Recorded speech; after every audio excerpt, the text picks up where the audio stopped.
When the Rig-1 conveyor design first came out, it was a series of like 3 conveyor flaps that were all conveying the blocks up.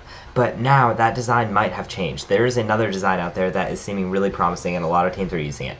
It's where you use rubber band rollers instead of the conveyor chains. Now initially that wasn't used because the rubber band rollers were too grippy and they grabbed onto the blocks too much, and it was hard when you had like 5 or 6 in there to keep the roller spinning without grabbing too much onto the blocks. However, due to some like tuning and just kind of like better conveyor design, people have been able to make that work. So I was wondering, is it actually better? I built one, and here's what I found. First, is it easier to build? Probably not. There's more rollers going on. You got to double chain everything. It's just kind of a pain to get all the chains and rollers all together in the right spot. Getting the compression correct is also a pain. It is tricky to get just the right amount of compression between the rollers and the blocks and just the right amount of squishiness. You want some really loose rubber bands. You only want like 1 or 2 rubber bands per roller. There's a lot of little things like that that just come into play when you're building one of these. After tuning a few of them, though, it does get easier, but it is a little trickier than tuning the flaps. And so that is the first thing to take into account, is like, hey, this is harder. However, once you got it working, once I got this working, this is like, it conveys the blocks so much faster.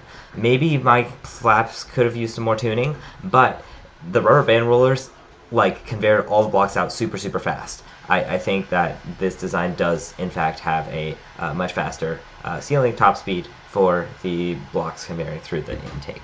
So, is flaps or rubber band rollers better? That is a fantastic question. I've gone ahead and built rubber band rollers on this robot that used to have flaps on it to kind of see. If you want to check out my video about what it looks like with flaps, I have that on my channel. But let's go ahead and check out the rubber band rollers. I just went ahead, built a quick conveyor of rubber band rollers just to see how it works. It has a floating intake down here, which is some small flex wheels on it. I've got it all just single chained over here. Double chained would be better if I was doing competition with this robot. And then this hood is like the same as before.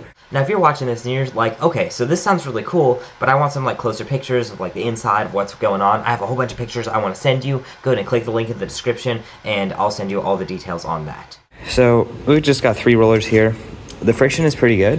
The hard part about rubber band rollers is tuning the compression correctly. Because rubber band rollers have a little more grip than the flaps and chain, you have to tune them just correctly to get the right amount of grip on the rollers against the ground here, or against the floor of the conveyor, and so that way when you have like 3 or 4 of them in here, they don't jam up, but they can still like spin nicely, but then still be able to like conveyor them through. So you want enough force so it can like conveyor up, but not too much so that it'll like jam up when you get a bunch of them in there. So that's the tricky part about the rollers, but you do that with a combination of zip ties down here and rubber bands. So I've got some rubber bands here to help. They're a little bit taller in like the between the roller spots, so that would be a dead spot, but I've got a rubber band here to help push the ball up just a little bit when it goes between the rollers. I've got some zip ties here to help keep it from having too much grip, and so it's just a combination. You try and you learn. There isn't really any magic sauce that goes into this part. It's just like trying different combinations of zip ties and rubber bands. But yeah, and then obviously trying to make sure it can still hold 6. I do really like the rubber band rollers. They're a lot faster at conveying than the flaps. They are, they don't really get stuck. But yeah, they're really just a lot faster, which is why I like them. Like you can just conveyor and empty it like super, super fast, which I guess you can get with flaps. But I found it, I mean, this just kind of worked the first time with the rubber band rollers. I have 2 rubber bands on each roller because more than that was too much grip. So that was what I found worked well. It seems like 2 would be like nothing, but that worked really well for me. So let's go ahead and give it a try.